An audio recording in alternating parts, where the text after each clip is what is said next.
السلام علیکم ورحمۃ اللہ وبرکاتہ۔ کیا حال ہے پیارے بچوں؟ اللہ تعالیٰ آپ سب کو اپنی حفاظت میں رکھیں۔ آج ہم سنیں گے حضرت ہود علیہ السلام کی کہانی۔ کیا آپ کو معلوم ہے کہ حضرت ہود علیہ السلام کس قوم کی طرف بھیجے گئے؟ جی، قوم عاد کی طرف۔ پیارے بچوں، یہ تو آپ پچھلی کہانی میں سن چکے ہیں کہ جب حضرت نوح علیہ السلام کی قوم کو پانی کے طوفان کے ذریعے ہلاک کر دیا گیا تو صرف وہی انسان اور جانور محفوظ رہے جو کشتی میں سوار کیے گئے تھے، یعنی ان کے بعد دنیا میں جتنے بھی لوگ آئے وہ انہی کشتی والے لوگوں کی اولاد تھے۔ ان میں حضرت نوح علیہ السلام کے بیٹے حام، سام اور یافس بھی تھے۔ وقت گزرتا گیا، ان کی اولاد ہوئی اور اس طرح نسل آگے سے آگے چلتی رہی۔ بہت سے لوگ دنیا میں پھیل گئے اور ان کے قبیلے بن گئے۔ ہر قبیلے کا اپنا ایک نام تھا۔ انہی قبیلوں میں سے ایک قبیلہ عاد بھی تھا۔ قبیلہ عاد کے لوگ احقاف کے علاقے میں رہتے تھے۔ بچوں، کیا آپ جانتے ہیں کہ اللہ تعالیٰ نے قبیلہ عاد کو کیا کیا نعمتیں دے رکھی تھی؟ قبیلہ عاد بہت زیادہ مالدار اور طاقتور تھا۔ ان کی زمین بہت سرخیز تھی، اس سے بہت سا غلہ حاصل ہوتا تھا اور کئی دوسری چیزیں بھی پیدا ہوتی تھیں۔ میٹھے پانی کے چشمے جگہ جگہ موجود تھے۔ ان کو دیکھ کر طبیعت خوش ہوتی اور آنکھوں کو ٹھنڈک پہنچتی تھی۔ ان کے مویشیوں کے لیے خوب گھاس اگتی۔ ہر طرف سرسبز چراگاہیں تھیں۔ ان کی بکریاں اور گائیں خوب دودھ دیتی تھیں۔ اللہ کا ان پر ایک اور بڑا احسان یہ تھا کہ وہ بہت مضبوط جسموں کے مالک تھے اور بہت لمبے قد کے تھے۔ انہوں نے بلند و بالا محل بنا لیے تھے، لیکن یہ محلات انہوں نے رہنے کے لیے نہیں بلکہ فخر و غرور اور اپنی طاقت کے اظہار کے لیے بنائے تھے۔ وہ کہا کرتے تھے کہ بھلا ہم سے طاقتور اور کون ہو سکتا ہے؟ افسوس کہ وہ اللہ کی طاقت کو بھول بیٹھے تھے اور اس رب کا شکر ادا نہیں کرتے تھے جس نے یہ ساری نعمتیں انہیں دی تھیں۔ بچوں، جب کوئی شخص ہمیں کوئی تحفہ دے تو ہم اس کے شکر گزار ہوتے ہیں، اور اللہ تعالیٰ نے تو ہمیں بہت سی چیزیں دے رکھی ہیں۔ رہنے کے لیے یہ خوبصورت زمین، سورج، چاند، درخت، پانی، بے شمار نعمتیں ہیں اللہ کی۔ ہمارے ہاتھ، پاؤں، آنکھیں، زبان، بے شمار مزے مزے کے کھانے، ہمارے کھلونے، رہنے کے لیے اچھے گھر اور ہم سے پیار کرنے والے بہت سے لوگ، یہ سب اللہ کی نعمتیں ہیں اور ان پر ہمیں اللہ کا شکر ادا کرنا چاہیے۔ پیارے بچوں، کیا آپ اللہ تعالیٰ کا شکر ادا کرنے کا طریقہ جانتے ہیں؟ جی، الحمدللہ کہنا۔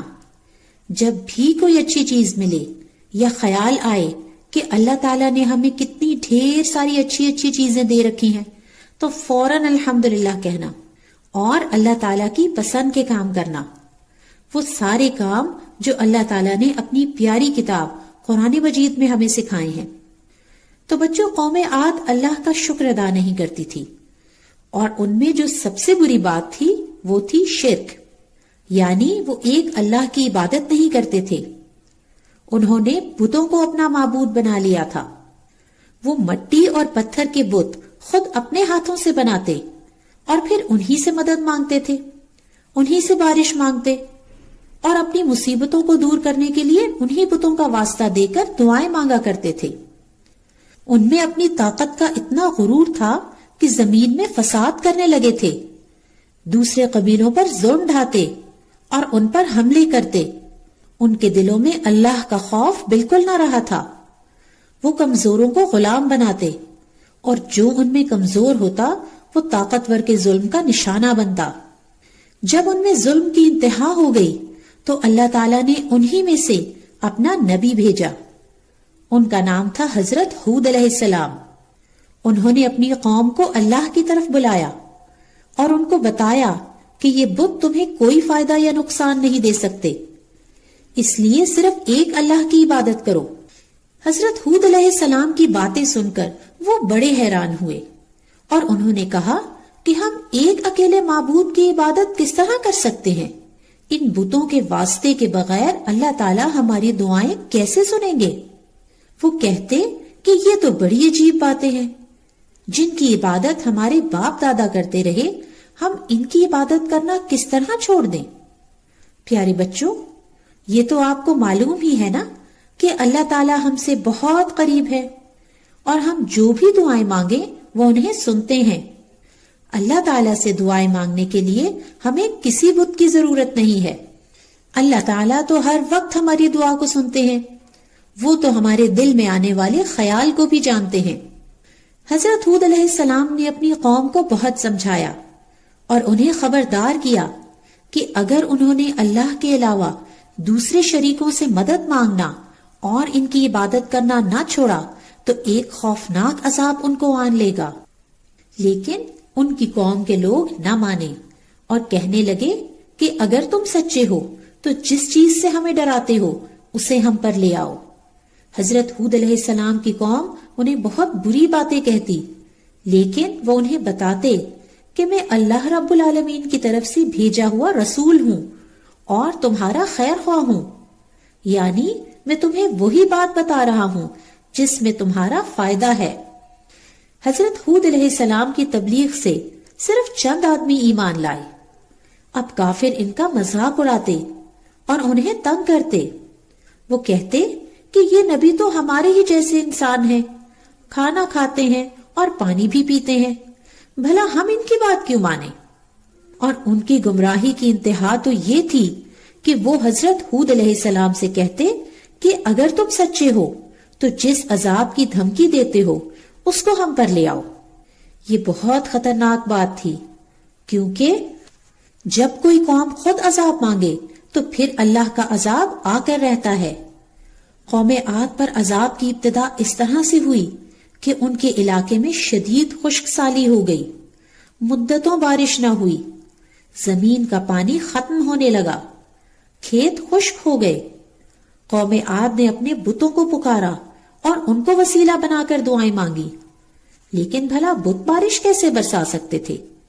خشک سالی اور بڑھ گئی، کنویں سوکھ گئے، اور کافروں کی حالت یہاں تک پہنچ گئی کہ وہ سوکھے پتے کھانے پر مجبور ہو گئے، اور جانوروں کے لیے بھی خشک گھاس نہ بچی۔